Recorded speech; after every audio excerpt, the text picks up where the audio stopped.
कोई भी ग्रह जो लगन में बैठा है वो राजा है। लगन में बैठा हुआ ग्रह राजा है, उसकी सबसे ज्यादा सुनी जाएगी।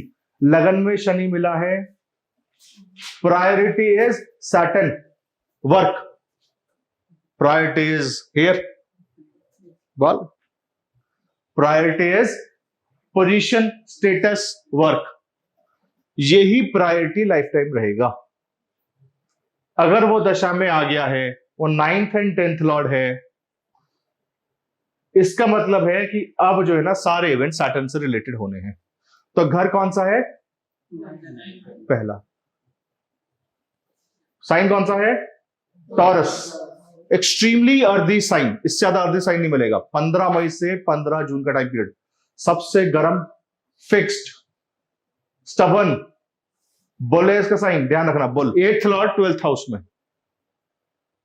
इसका मतलब है इस दशा के अंदर इस बंदे ने कोई काम नहीं किया होगा ज्यादा। किस चीज में फोकस किया होगा?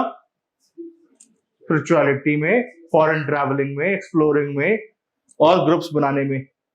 लेकिन यह दशा का एजेंडा क्लीन नहीं था। देखो, जब भी केंद्र की दशाएं आएंगी ना, दे आर इंपॉर्टेंट दशास, क्योंकि वो 4 पिलर्स है लाइफ के। ध्यान रखना, जब पैदा होते हो तो यही 4 चीजें दिखाई देती है। बाकी सारे ना आपके हॉबीज हैं, आपके, उनके बिना लाइफ चल सकती है। केंद्र के बिना लाइफ नहीं चलेगी। और कोई भी ग्रह जो अननोन टेरिटरी में बैठा है, 8th लॉर्ड इन 12th हाउस, उसका एजेंडा समझना है। लेकिन 12th लॉर्ड जब 4th में, 12th लॉर्ड के साथ 4th लॉर्ड की दशा चलेगी, 12th के सामने 4th बैठा है ना, तो मतलब घर में तो नहीं रहने देगा इस दशा के अंदर। ये दशा अच्छी है बुरी, डज नॉट मैटर। क्यों? क्योंकि देखो उसका एजेंडा क्या है, 12 घर का एजेंडा है। उसने दुनिया से कट ऑफ होना है। अच्छा और बुरा आपके दिमाग का पैरामीटर है कि अगर ये व्यक्ति 9 से 5 का जॉब कर रहा है, इसकी शादी हो रखी है, इसका ये हो रखा है, तो ये बंदा अच्छा है, ये पैरामीटर है। अगर जैसे ही वो इस पैरामीटर से कटता है, आप बोलते हो ये इंसान खराब है।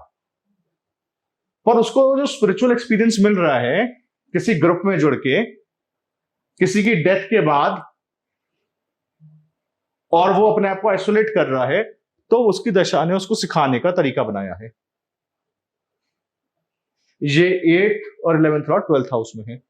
अभी जैसे वो एक श्लोक है, वो श्लोक ये बोलता है कि अगर मंगल राहु साथ हो, इंसान डकैत होता है। ठीक है, चोर नहीं बोला। चोर है कि आप ना रात को जाओ चोरी करो। चोर और डकैत में फर्क है।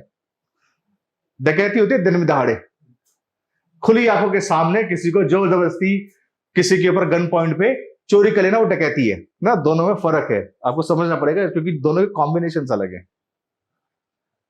तो मैंने सोचा यार, अच्छा ऐसा कौन सा चोर वो पैदा होगा, इसका चार्ट बहुत इंटरेस्टिंग होगा।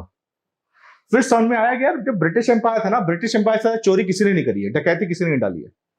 उन्होंने जितना लूटा है, जितनी कंट्रीज को, अफ्रीका को, इंडियन सबकॉन्टिनेंट को, उनसे बड़ा डकैत तो कोई नहीं पैदा हुआ। तो उनकी रानी का चार्ट देखते हैं। होना चाहिए ना डकैती का कॉम्बिनेशन। तुम राजा भी हो सकते, लेकिन डकैती तो तुमने करी है ना।